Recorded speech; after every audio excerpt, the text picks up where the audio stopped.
ನಮಸ್ತೆ ಎಲ್ಲರಿಗೂ. ಇವತ್ತು ನಾವು ಸೀಮೆ ಬದನೆಕಾಯಿ ಪಾಯಸ ಮಾಡೋಣ ಬನ್ನಿ. ಇದಕ್ಕೆ ಬೇಕಾಗಿರೋ ಪದಾರ್ಥ ಏಲಕ್ಕಿ, 1 ಸೀಮೆ ಬದನೆಕಾಯಿ, ಬೆಲ್ಲ, ಕೊಬ್ಬರಿ ಹಾಗೂ ಆಪ್ಷನಲ್ ಆಗಿ ಸಕ್ಕರೆ.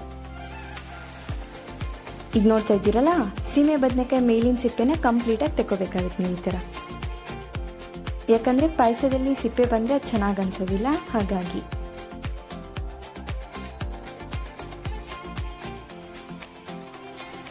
ಇದಾದ ನಂತರ ಅದರಲ್ಲಿ ಬರೋ ಬೀಜನ ಕೂಡ ಕಂಪ್ಲೀಟಾಗಿ ತೆಕ್ಕೋಬೇಕಾಗುತ್ತೆ ನೀವು. ಇವತ್ತು ಯಜಮಾನರು ಅಡುಗೆ ಮಾಡ್ತಾ ಇದ್ದಾರೆ. ಅವರು ಅವಾಗವಾಗ ಅಡುಗೆಯಲ್ಲಿ ಹೆಲ್ಪ್ ಮಾಡ್ತಾರೆ. ಅವ್ರು ಅಡುಗೆ ಮಾಡಿದಾಗೆಲ್ಲ ತುಂಬ ಚೆನ್ನಾಗಿ ಅನಿಸುತ್ತೆ ಹಾಗೂ ಟೇಸ್ಟಿಯಾಗೂ ಮಾಡ್ತಾರೆ ಅವರು. ಆಮೇಲೆ ನೋಡ್ತಾ ಇದ್ದೀರಲ್ಲ, ಈ ಥರ ಸಣ್ಣ ಸಣ್ಣದಾಗಿ ಹೆಚ್ಕೋಬೇಕಾಗುತ್ತೆ ನೀವು. ತುಂಬ ದೊಡ್ಡದಾಗೂ ಹೆಚ್ಕೋಬೇಡಿ.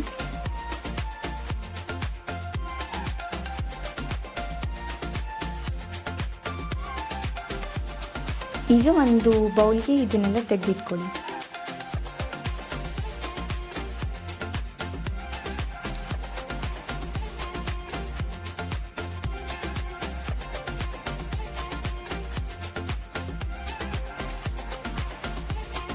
ಈಗ ಒಂದು ಪಾತ್ರೆಗೆ ಸ್ವಲ್ಪ ನೀರನ್ನು ಸೇರಿಸ್ಕೊಳ್ಳಿ.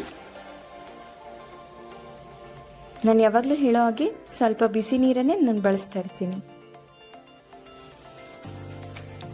ಈಗ ಏಲಕ್ಕಿನ ಕೂಡ ಅದಕ್ಕೆ ಸೇರಿಸಿ.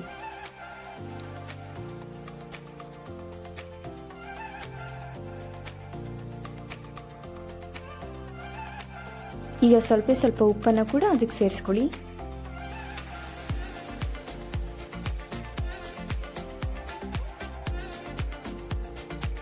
ಆಮೇಲೆ ನಿಮಗೆ ಪಾಯಸ ಎಷ್ಟು ಸಿಹಿ ಬೇಕು ಅನಿಸುತ್ತೋ ಅಷ್ಟು ಬೆಲ್ಲವನ್ನು ಕೂಡ ಸೇರಿಸ್ಕೊಳ್ಳಿ. ನಾನಿಲ್ಲಿ 1 ಸೀಮೆ ಬದನೆಕಾಯಿಗೆ ಒಂದು ಅರ್ಧ ಬೌಲಷ್ಟು ಬೆಲ್ಲವನ್ನು ಬಳಸ್ತಾ ಇದ್ದೀನಿ. ನಾನಿಲ್ಲಿ ನಿಮಗೆ ಕಲ್ಸಕ್ಕರೆ ಏಕೆ ಹೇಳಿದೆ ಅಂದರೆ, ಕೆಲವರು ಪಾಯಸನ ಸಕ್ಕರೆಯಲ್ಲಿ ಮಾಡ್ತಾರೆ, ಹಾಗಾಗಿ ನಾನು ಕಲ್ಸಕ್ಕರೆನ ಆಪ್ಷನಲ್ ಆಗಿ ಹೇಳಿದ್ದು. ಬಟ್ ಈ ಪಾಯಸನ ನೀವು ಬೆಲ್ಲದಲ್ಲೇ ಟ್ರೈ ಮಾಡಿ, ಟೇಸ್ಟ್ ತುಂಬ ಚೆನ್ನಾಗಿ ಬರುತ್ತೆ. ಈಗ ಈ ಹೋಳನ್ನೆಲ್ಲ ಅದಕ್ಕೆ ಸೇರಿಸ್ಕೊಳ್ಳಿ.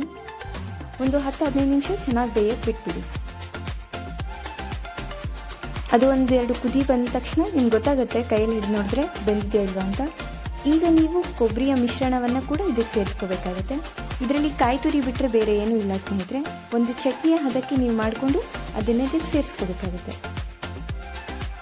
ನಿಮ್ಗೆ ಈ ಥರ ಬೇಡ ಅಂತ ಹೇಳಿದ್ರೆ ಇದನ್ನ ಸೋಸ್ಕೊಂಡು ಬರೀ ಕಾಯಿ ಹಾಲನ್ನು ಕೂಡ ಇದಕ್ಕೆ ಸೇರಿಸ್ಕೋಬೋದು. 2 ಕೂಡ ಚೆನ್ನಾಗಿ ಟೇಸ್ಟ್ ಕೊಡುತ್ತೆ ನಿಮಗೆ. ಈಗ ಒಂದು 10-15 ನಿಮಿಷ ಬಿಟ್ಟ ನಂತರ ನಿಮಗೆ ಪಾಯಸ ರೆಡಿ ಆಗುತ್ತೆ. ತುಂಬ ಈಸಿ ಆ್ಯಂಡ್ ಸಿಂಪಲ್ ರೆಸಿಪಿ. ನೀವು ಕೂಡ ಮನೇಲಿ ಟ್ರೈ ಮಾಡಿ. ನಾನು ಸಿಗ್ತೀನಿ ನೆಕ್ಸ್ಟ್ ವಿಡಿಯೋದಲ್ಲಿ. ಬಾಯ್.